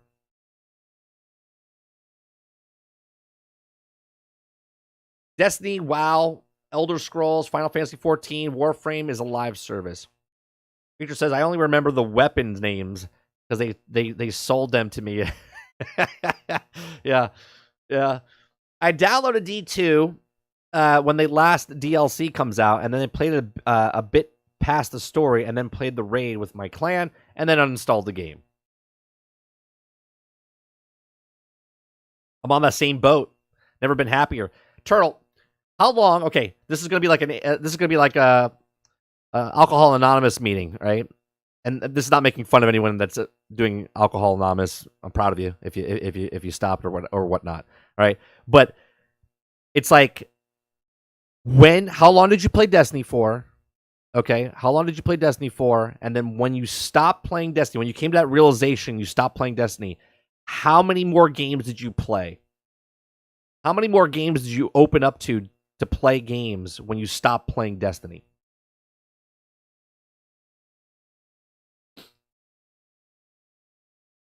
I also heard a lot of people are pissed who reserve Hogwarts old gen systems because they pre-order are getting canceled. We talked about that last week, Water. Yeah, we talked about that last week. Now, what Tony C says, man, what's wrong with the good old game anymore with no live service because they made an epic game like Dragon Age Origins today? Just add some story DLC, no live service, I'll be happy. There are games like that. Like we were just talking about Outriders. Outriders is that game, right? Gotham Knights is that game where you play the campaign, you beat the game, and you put it down. Now, if you're saying those games and good games, like great games, Gotham Knights might be a great game, but they're there. There's few and far between, but they're there. Live services, compound word, used to create hype about a game not getting boring. Right. Playing Destiny since alpha, stopped last year, played a ton of games after, too many to count. Right? It just opens up big, right? There's times when we're talking, right? There's times that we talk about games on GXG, and I'm like, how come I don't remember that game? It's because I was playing Destiny. I played Destiny hardcore for like 3.5 years, then stopped, then played for like another 6 months, then stopped, then played for like 3 months, and then stopped. So in total, I played like, out of the 8 years it's out, I played like 6 years, right? And there were so many games I missed because I was obsessed with that game. Tori, you're going to ever try Midnight Suns? I'm not going to try Midnight Suns, Tori, because I don't have time. Like, I'm afraid to, because when I play a game, and this is coming from a content perspective, right? This is coming from a content perspective.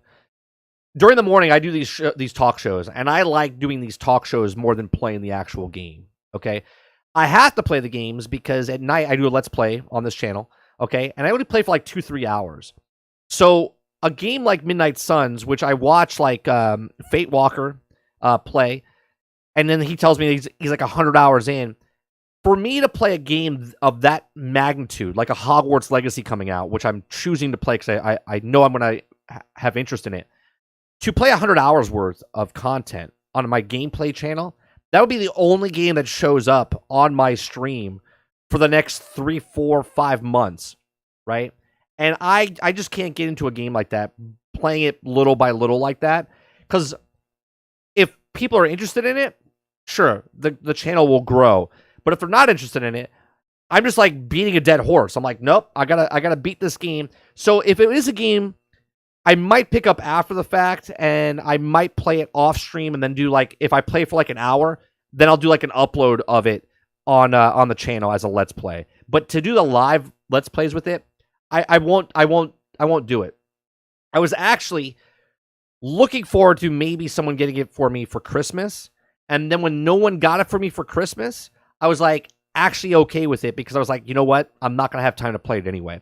So the big games that we're focusing on is that we'll dabble in like Game Pass games or whatnot that come out. Like I tried Stranded Deep last week. We're playing Star Wars Skywalker Saga tonight. We're continuing on that. I'm interested in Hogwarts. I'm interested in Jedi Survivor. I'm interested. There's another game coming out that I'll play off stream because I can't if I'm in the beta, called Wayfinder. I'm interested in the Spider-Man game, but I don't have a PlayStation 5 yet.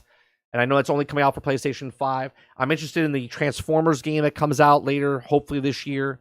I'm interested in Diablo. So there's lots of big games I'm interested in, but I don't think I'll get to Midnight Suns live anyway.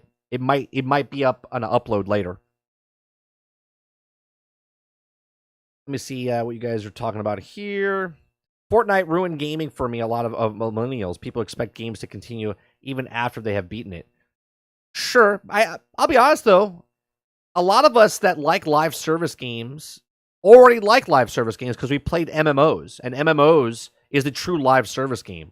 Like WoW, Star Wars Galaxies, Final Fantasy, any of the other ones, Lord of the Rings back in the day, Wild Star. Oh, God, there's so many MMOs to name. I think people like that. Pay a monthly fee, kind of continue on playing the game, knowing it's being supported. George says, I quit Destiny, and then I quit gaming. Rubbed my eyes, went outside, saw a whole new world, realized I didn't like it, so I came back to gaming. Played 10 games from my backlog. There you go. Creature says, nah, I want live service. If a game isn't live service, my interest is in it drops by 50%. I give it too much time to games, to short stories, and no continued support content. Right. Been playing since the alpha D1. Quit April 19th, 2021. It was the last day I logged in. I've expanded my library and games, many single, multiplayer, and some live service, but nothing but takes the entire life. Got it. I was a D1 alpha player too. Quit the day the Vault of Glass came back. We quit. We tried the whatever the snow one was.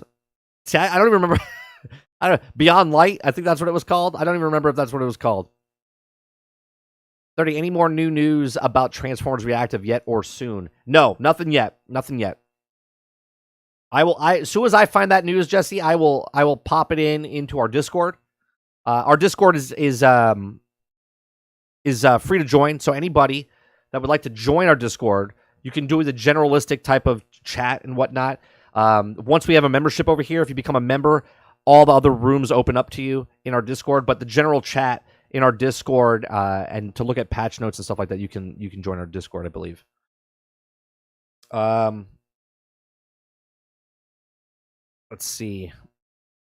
I think I would like it, but now I'm addicted. Oh, to Midnight Suns. I know. I had a conversation. I don't know if you know Fate Walker, front of the channel, other content creator. He was streaming it, and I watched him stream it on his Discord. And I was watching him, and I was asking all these questions, and I was like, "Oh man, this looks like a game that I actually would be interested in." But it's just so big. And again, at the end of the day, Creature said it as well. Like, it's not live service, right? So I know they added Deadpool and they're adding Scarlet Witch or Storm and stuff like that. But I think there's not enough content where if you're done with it, then you're like waiting for it to happen. And if I kind of just wait, then they'll build up a catalog and then I can add and play it and then longer. You know what I mean? Does that make sense? I like games of service if they actually add content, right? Right, Water? Avengers screwed everyone over that. Oh, it's so bad.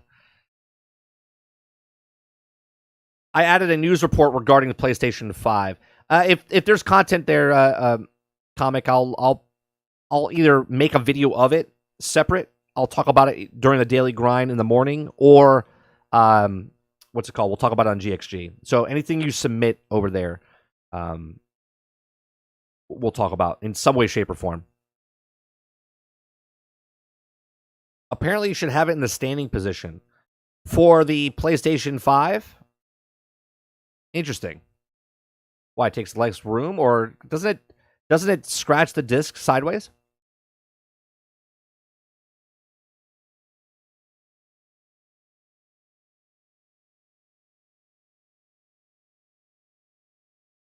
Oh, you're saying it should not. It shouldn't be. Apparently, you shouldn't have it standing position. Yeah, that's been a thing since way back when we would have the Xbox 360 back in the day, that the disc would get scratched. But if you're playing digital games and whatnot, then it wouldn't really affect you.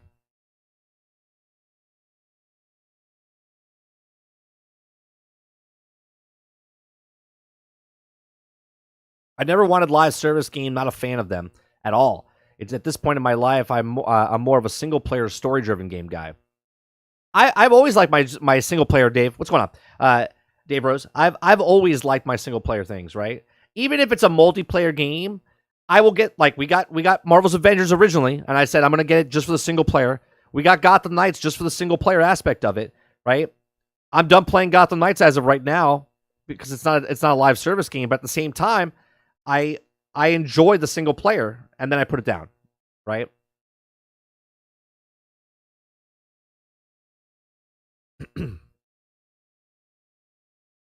It's possible to have a large game that... Ooh, voice just cracked.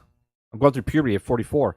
It's possible that I have a large game that's actually deep and not live service, and it's called Skyrim. It's just drive clicks. I've had mine vertically since I bought it 2 years ago. No issues. Yeah, I don't think you'll have issues with the actual game or the actual system if it's up sideways. I think the reason they're telling you not to have it sideways is because of the disc might waver inside if you're using discs.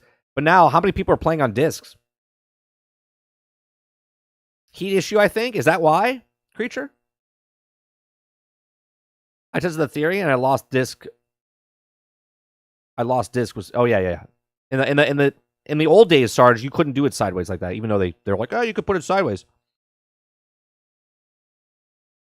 Mine is vertical, and I buy everything physical, not a scratch on any of my discs. Well, that's good to hear. That's good to hear. I know I had some that got scratched back in the days for the old Xbox and PlayStation.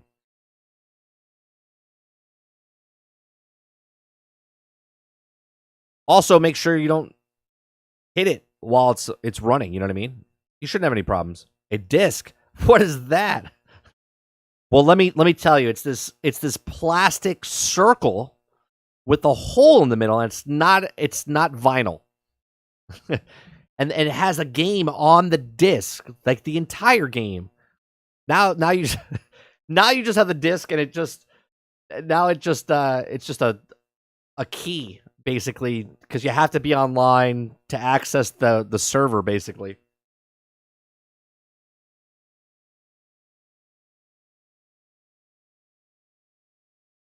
If you guys like the content that we've done this morning on the Daily Grind, if you like the new format that we're doing, so what we're doing in the beginning of the Daily Grind, we're going to have one topic. You're going to look at the thumbnail. It's going to be one topic, okay?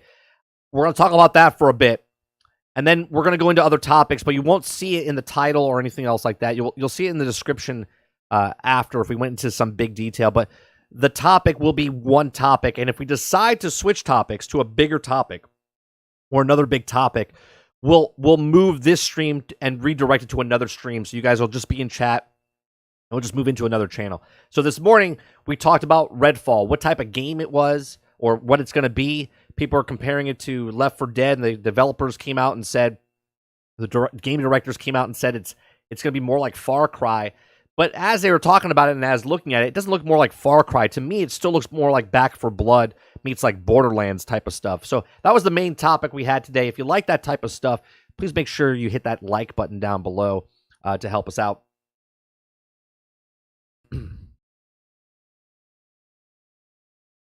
Water says, yeah, we don't own any games anymore. Yeah.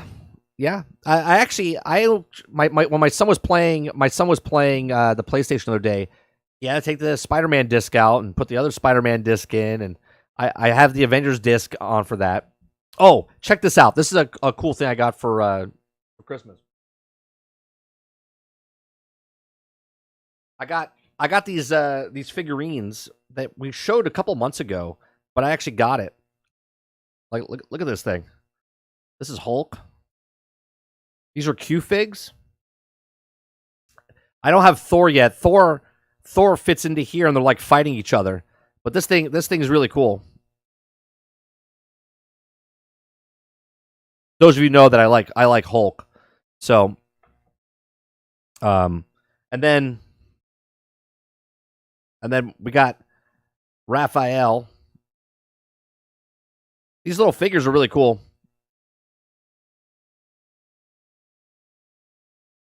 Yeah. So you can like fit them in. So my son comes in every day and he moves, because like right now I have Doctor Strange and we have like Spider-Man and stuff.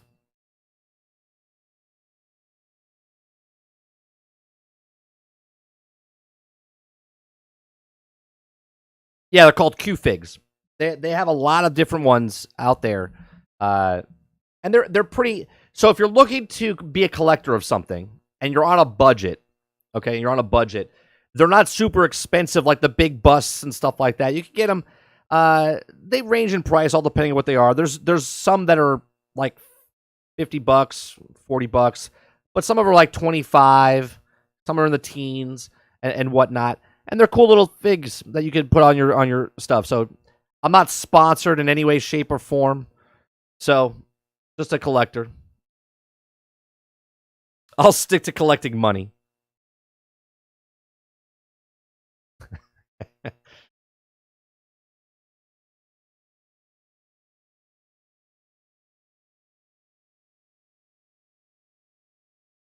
Which hasn't been going well lately. Well, then you need to start investing. Oh, you know what I just found out this off on my Christmas break.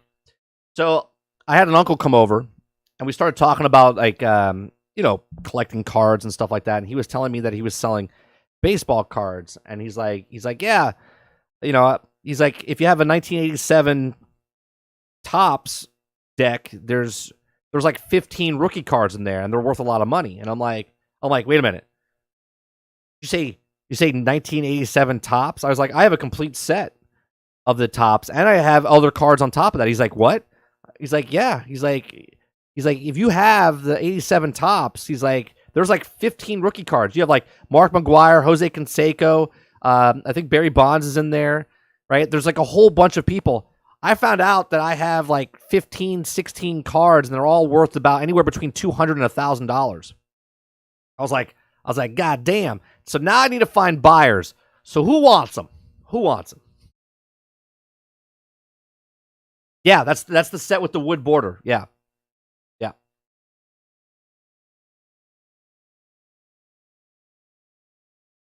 I got plenty of them. I got complete sets of. I have Ken Griffey Jr.'s rookie card in the Upper Deck set as well. I have a complete set of Upper Deck of Ken Griffey Jr. I have so many. God, who else was in that rookie year? There's so many. I'll buy to stick in my bike tires. Hey, Hit Squad. There's been stories. My dad, he gets sick. He gets sick when he hears the story, right? So when he was a kid, his favorite player was Mickey Mantle, and he had Mickey Mantle's rookie cards. He had like 12 of them. Go look up right now how much Mickey Mantle's rookie card is. Okay, he used to put them in his spokes of his tire. Back then, you didn't think that those things are going to be worth money, right? You were just a kid collecting baseball and your idols and whatnot, right? Yeah, he gets so nauseous when he hears someone bring up a story. He's like, "Yeah, I used to take it up." He's like, "Oh." He gets really upset. And then his mother took the rest of the cards and like gave them away. God knows where those cards are, or trash or whatnot. Come on, little creepy monster. I love the Hulk too. I want the new Hulk game, like back in the day when they had Hulk Ultimate Destruction and Incredible Hulk. I think an open world game would be fun. Did you play? Look, Marvel's Avengers is a bad game, just a bad game design, but it's a lot of fun to play. If you like Hulk, it's a hell of a time to play Hulk. I love playing Hulk in that game. The only thing I own with Ken Griffey Jr.'s name on it is the Super NES game with his face on it. That's Ken Griffey Jr.'s baseball. It's one of the best baseball games ever created. Turtle. It's a fantastic game.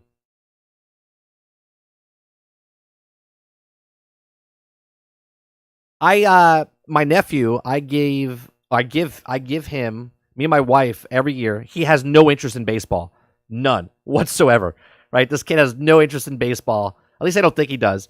But every year we give him a gift, and then we give him a complete set of baseball cards. Okay?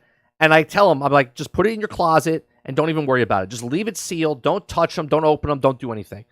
I said, I'm giving you your retirement plan in the future, right? Just every year since he's been born. He'll be 16 this year. And he's got 15 complete sets from his birth from 2007 to now, right? So hopefully when he gets older and he's looking for something, he could literally what's it called? Cash him in and be like, God damn it. Uncle Mike was looking out for me. I wish I still had my original Pokemon cards. I mean, everything's a collector's item, but you need someone to buy it. Otherwise, it's worth nothing. That whole game was wild. The open world one, yeah. Saw a rare rookie Mickey Mantle card sold for $12.6 million. That's right, Water. Now times that by 12. That's $144 million of paper. I love the home run derby on that game. Best home run derby. Best home run celebration. Best home run derby. The game was fantastic, Turtle.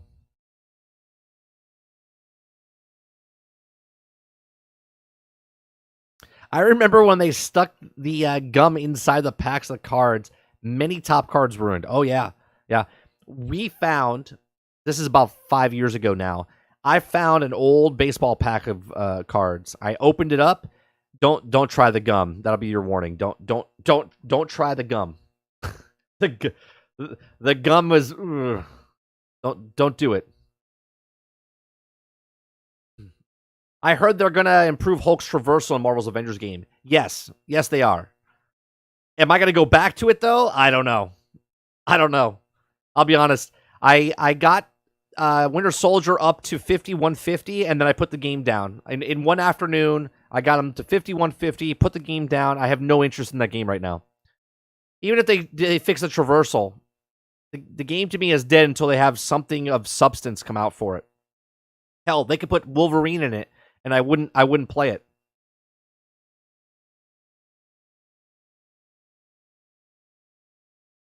Never. I was a big league chew kid. I bet you can't fit the whole bag in your mouth, George. Bet you can't do it. I'm really cool.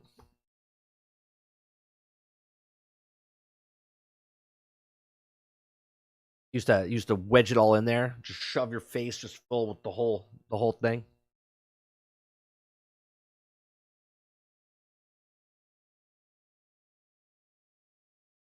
All right. We're going to wind down here. We just got over 1,000 subscribers on Friday. I do appreciate every single one of you guys coming out, hitting that subscribe button up until this point, and always supporting the content that we create here. We do lots of different content. We love having conversations and talks. Those of you that are brand new in this channel or watching me right now, we do this show Monday through Thursday, 10 o'clock in the morning to about noon Eastern. Okay. We also do a podcast Thursday nights at 8 p.m. Eastern called Generation X Gaming, which is over on this channel as well. Okay. From there, We also do Let's Plays. Okay, we do Let's Plays on the evenings, Monday, Tuesday, and Wednesday here. Okay, and we play different games. Tonight we're playing Lego Star Wars: The Skywalker Saga. We're continuing our story through there, playing through just the campaign. So that's tonight over on this channel right here. This is our main channel. Now, 30 and Still Gaming, the original main channel, okay? The original main channel is still up. We're not taking it down. It's still monetized. There's still memberships over there. But as soon as the membership button goes live over here, if you guys have a membership over there, I would like you to move it over here, okay? Because, I mean, it doesn't matter where you have your membership, but over here is where all the content's going to be. I'm not sure what we're doing with that old channel right now. The algorithm was just screwed up. It's like an old channel, so I got to go back and basically clean it out. And got to try to rebuild that channel up so views. Because if I do a video over here, it gets thousands of views. If I do the same video over there, it gets tens of views. Okay, there's something that's not being pushed out over there. So this is why we created this channel, to move everything over. It's been 3 months. We made it to 1,000. I thank you so much for everyone that got this channel over to 1,000 subscribers real fast. So lots of content. If you guys are looking for content, we do uploads on this channel as well. So uploads, we did Transformers, we have Gotham Knights, we have Suicide Squad, we have Hogwarts Legacy. I did one for Dark and Darker, which is a game that came out last week, or I was told about last week. It's still in alpha. It comes out later this year. We're going to be doing lots more content. We talked about Redfall today. We're going to be talking about Wayfinder tomorrow. So if you like all the stuff that we're doing here, please make sure you share, like, subscribe, hit that like button. It all helps us grow this channel and all the stuff that we do on this channel. So appreciate it very much. Thank you very much for saying that. Appreciate that, little creepy. Thanks, Dope. Funny you didn't know that the tobacco company was promoting chewing tobacco for Big League Chew as kids. Oh, yeah, well, come on, Hit Squad. We knew that. They literally had the fake cigarettes with the powdered sugar on it that when you would put it in your mouth, you would like blow and it would make it look like it's smoking. Come on. They knew what they were doing. They knew what they were doing. The same thing that was happening back then, now there'll be candy going around that it looks like in a swab for your nose. Yeah, you know what I mean? That's the same type of thing. They're trying to promote something, so they're like, yeah, Big League Chew. That way when they get older, they use chewing tobacco.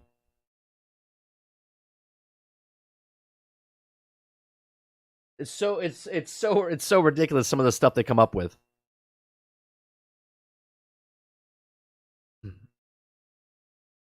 Yeah, so if you guys would like to hear a topic or a certain topic, if you go to our Discord, let me bring up Discord real fast.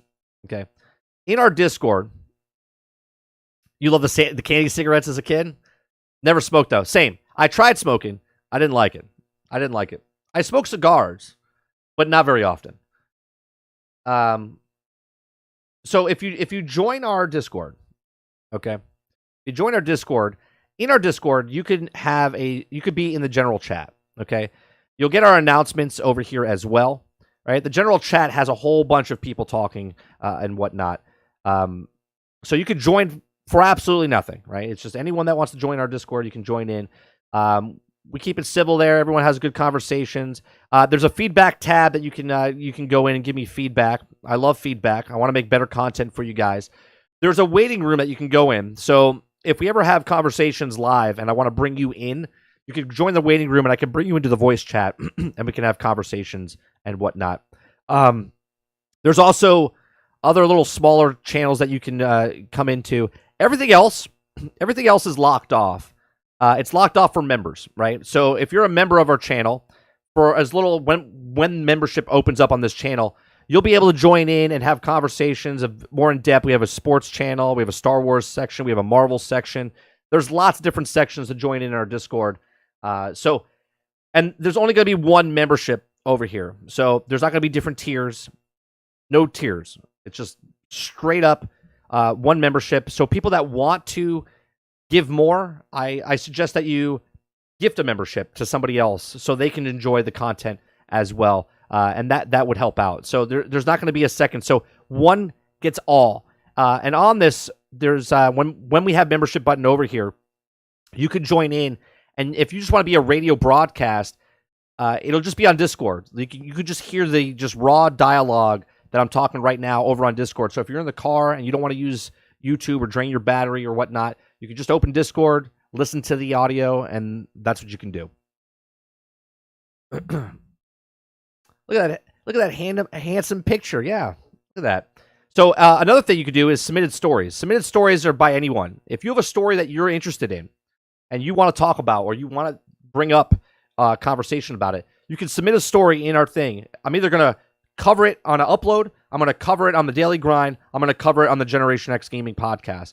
One of those things. If it doesn't make one of those things, to me, it wasn't something interesting enough to talk about, right? So, again, this content's about you guys. So I love having back and forth with the chat. So if you guys want to talk about certain things, bring it up in chat. And if we can't bring it up like right now in chat, hit me up in Discord. I'll do research. If I don't know about it, I'll do research and we'll talk about it through that. I do appreciate you guys coming out and hanging out with us this morning. Again, we talked about Redfall this morning. Go check out the beginning. It tells all the information right up front, so you don't have to watch the 2-hour video. You can just watch the first 10 minutes of the video. I appreciate it very much. I'm done for this afternoon. We'll be back tonight, 8 p.m. Eastern, for Star Wars, Lego Star Wars, the Skywalker Saga. I appreciate it very much, and I'll see you guys on the next one. Thanks for hanging out. Thanks for watching.